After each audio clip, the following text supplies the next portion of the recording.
Assalamualaikum dan salam sejahtera. MG Flash 15 Januari bersama saya Nur Ayuni Johari. Kita mulakan dengan berita utama.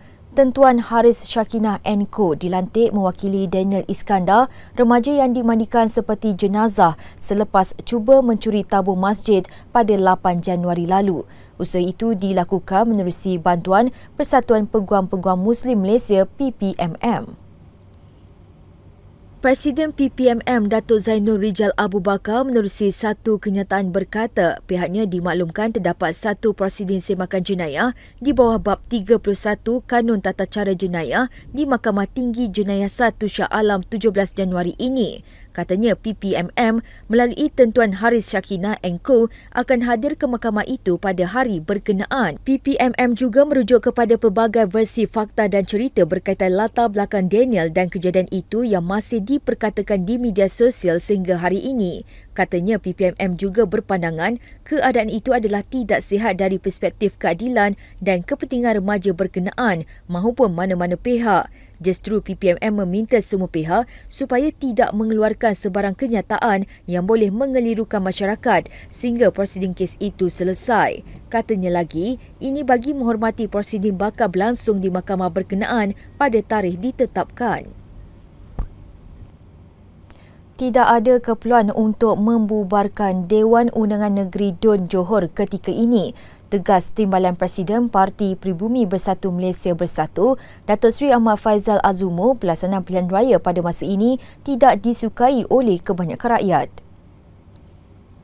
Dia bekerja di Kementerian Belia dan Sukan, timbalan menteri saya datangnya daripada Barisan Nasional. Tidak ada masalah, kami bekerja dengan begitu baik. Mungkin ada segelintir satu atau dua pemimpin daripada Barisan Nasional yang memikirkan perlu ada perpecahan supaya menguntungkan mereka. Wallahualam. Namun saya kira pada waktu ini fokus tumpuan seluruh ahli politik perlulah faham bahawa kita perlu kurangkan berpolitik. Rakyat dah letih muak dengan keadaan musibah, dengan keadaan politik, maka kita sebaiknya cari jalan untuk bekerjasama buat masa ini sehingga keadaan semakin pulih, barulah kita mula berpolitik balik. Beliau berkata demikian selepas program Sukarelawan Pasca Banjir Kementerian Belia dan Sukan KBS di Kampung Sungai Berani Pagoh, Johor hari ini. Sementara itu, mengulas mengenai pendirian kerjasama antara Bersatu dan Barisan Nasional BN menghadapi kemungkinan pilihan raya berkenaan, beliau berkata ia terlalu awal untuk diputuskan. Tegas Menteri Belia dan Sukan itu, fokus yang harus diberi keutamaan oleh semua pemimpin politik ketika ini adalah membantu rakyat berdepan musibah termasuk pasca banjir. Sebelum ini tersebar kabar angin mengenai seorang adun dari blok kerajaan bakal menjadi wakil rakyat bebas bagi memberi laluan kepada PRN di negeri itu. Namun adun Puteri Wangsa, Mazlan Bujang yang disebut-sebut bakal membuat gerakan itu menafikan dakwaan berkenaan. Permohonan pengambilan pekerja asing bagi sektor dibenarkan akan dibuka secara berperingkat mulai 28 Januari 2022 ini. Menerusi satu kenyataan, Menteri Sumber Manusia Datuk Seri M. Saravanan berkata, permohonan ini bagi pengambilan seramai 32,000 pekerja asing dalam sektor perladangan secara pengecualian khas. Katanya permohonan tanpa pengecualian khas pekerja asing untuk sektor lain akan mula dibuka pada 15 Februari nanti. Pada 10 Disember lalu, mesyuarat Jemaah Menteri bersetuju untuk mengambil pekerja asing dalam sektor dibenarkan. Permohonan boleh dibuat majikan di laman sesawang www.fwcms.com.my. Selain dari tarikh diumumkan, KSM juga mengingatkan kepada semua majikan untuk mematuhi prosedur perasisan dan SOP kemasukan pekerja warga asing ditetapkan kerajaan. Tambah Datuk Seri Saravanan, SOP ini merangkumi 4 fasa iaitu pra-pelepasan, ketika dan selepas ketibaan serta pasca kuarantin. Semua pekerja asing perlu menjalani tempoh kuarantin selama 7 hari dan 2 kali ujian saringan COVID-19 dalam tempoh tersebut yang akan ditanggung majikan.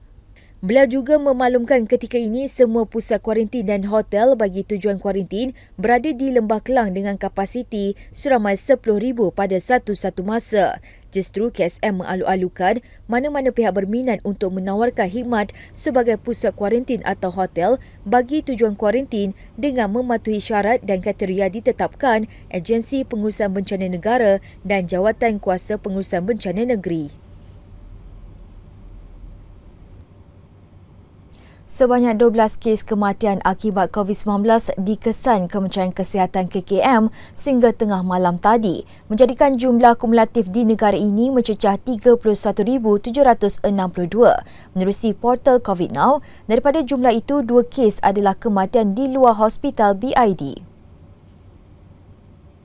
Kes kematian itu direkodkan di 6 negeri dengan Selangor mencatatkan 4 angka tertinggi iaitu 4 kes termasuk 2 kes BID. Ia diikuti Pahang, Pulau Pinang dan Terengganu yang masing-masing merekodkan 2 kes kematian dan 1 kes di Johor dan Kedah.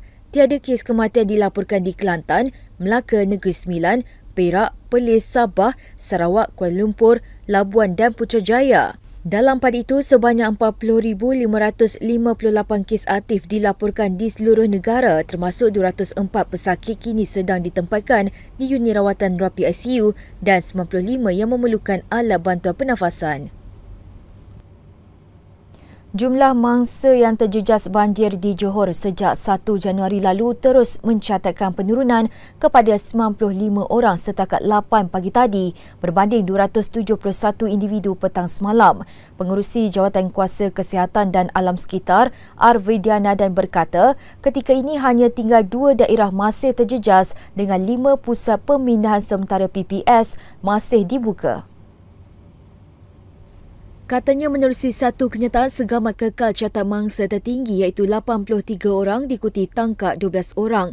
Muar pula pulih sepenuhnya daripada banjir apabila PPS terakhir di daerah itu iaitu Balai Raya Kampung Jawa ditutup petang semalam. Selain Sekolah Agama Buloh Kasab dan Balai Raya Kampung Sangla di Segamat, berikutan semua mangsa telah dibenarkan pulang ke kediaman masing-masing.